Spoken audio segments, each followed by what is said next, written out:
like many organs, the adrenal glands have a connective tissue membrane around it. That's what this is. This is the capsule.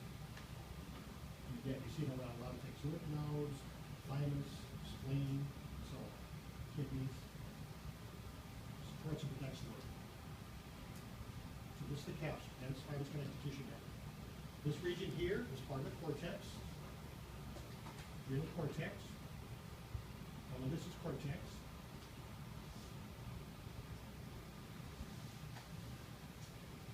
We get down to here. This is medulla. Now, the medulla, you can see, has a lot of blood vessels. That's what gives it this kind of pink color here.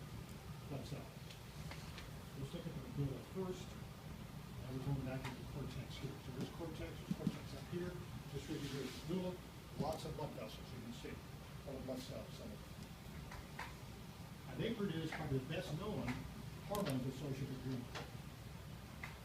adrenal. Epinephrine and norepinephrine. Which used to be called adrenaline and noradrenaline. Most people, you talk about adrenaline, they know what you're talking about. If you mention epinephrine, they may not know. It's the same thing.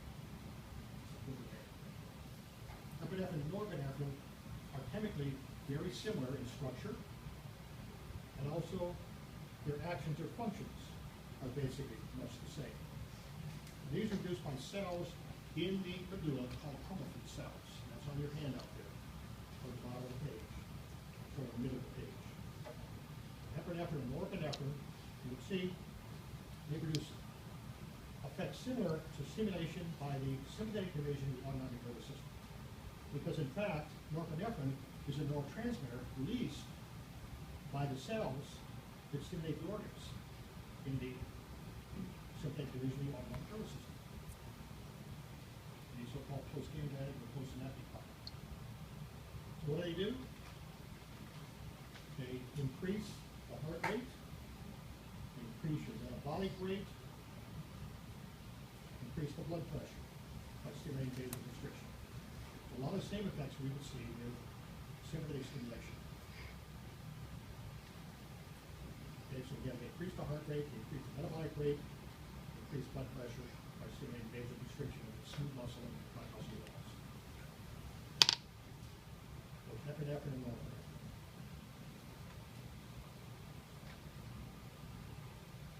And we were studying the autonomic nervous system, AP1, you're probably told that the effects of sympathetic stimulation tend to be more generalized, more body-wide, and for a longer duration than those of the parasympathetic. You heard about that? You ever mention that? Yes, no, not there? That's why. Not actually why you don't care. That's the thought. Why are the effects of sympathetic stimulation more generalized, body-wide, and longer lasting than a parasympathetic? What's a neurotransmitter released by the parasympathetic fibers of the tissues, the tissue synapses? It's the same one released by somatic motor neurons. What is it?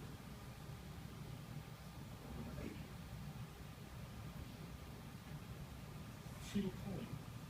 Acetylcholine. Okay.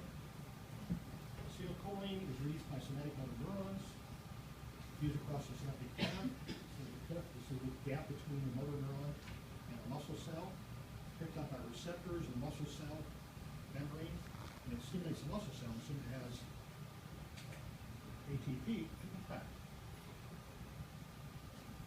Now, once the hormone stops being released, the acetylcholine, why does contraction stop?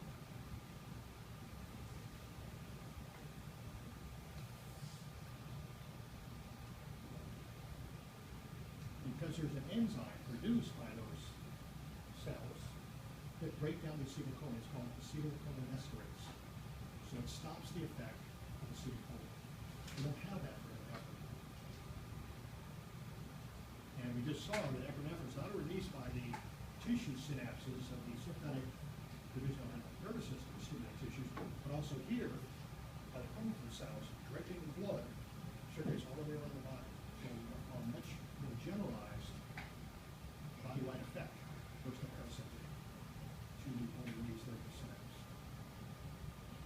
Anyway, these cells, chromatin cells, produce both epinephrine and norepinephrine. The effects may basically very similar. Okay, let's look at the cortex. Now, the three regions of cortex I'd like you to identify, and each region associated with different hormones. The outermost region, most superficial, adjacent to the capsule that you see here, this region here. In this case, the cells are kind of oval or round clusters. You have a good imagination. It almost looks like the glomerulus in the renal corpuscle. Say, good imagination. However it is. See these things right here, here. This is called the zona glomerulosa. That's right. Up toward the top of the page there. Okay, under adrenal gland cortex hormones, everybody see that? The zona glomerulosa cells. Now, the class of hormones are called mineralocorticoids because they adjust mineral or ion levels in body fluids. But the major human mineralocorticoid is aldosterone, which we talked about in reference to the kidneys. Aldosterone, remember, stimulates the kidneys to reclaim more sodium ions from the renal filtrate, and in doing so, reclaim more water. They build up the blood volume, reduce urine production, and thus elevate blood pressure. So this is the effect of aldosterone. Again, class of hormones, mineralocorticoids, the rest of the class of hormones produced by these cells, the zona glomerulosa, of the adrenal cortex. To address the major mineralocorticoid in humans, your answer should be aldosterone. Again, we've talked a lot about that already. Okay. The middle region then of the cortex, now the cells basically form like columns, like you see here. So this region, you can see below there, it's called the zona fasciculata, like fascicles.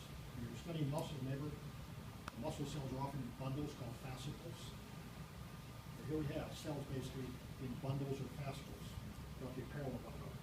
So this is called the zona fasciculata. The major class of hormones produced by these cells, the zona fasciculata of the adrenal cortex, are called glucocorticoids. And again, the major one in humans is called cortisol. Okay, this has to do with lipid and protein breakdown and metabolism, also gluconeogenesis, that is the formation of glucose from non-carbohydrate sources. But very important, something that's called a stress hormone. It aids the body in resisting stress. What it does basically is depress the body's inflammatory response, which is part of the immune response. It basically depresses the inflammation and depresses your immune response. And often you have a skin rash. What do you take? Like hydrocortisone, okay? It's a weak concentration, basically you apply topically on the rash. And now, of course, they have drugs you can take orally. You have beautiful complexion, they talk about it. And what do they say? Check with his prescription, of course, then. Check with your doctor, make sure you don't have a chronic infection like tuberculosis or some fungal infection. If you do, okay, that could severely impair your body's ability to fight the infection. You could die of TB or some other chronic infection. So you look very good, you're confident. Got beautiful skin, okay, but not going to do you much good. So that's why you got to be careful of these things, because these concentrations of this stuff will really knock down your immune system, knock down your inflammatory response.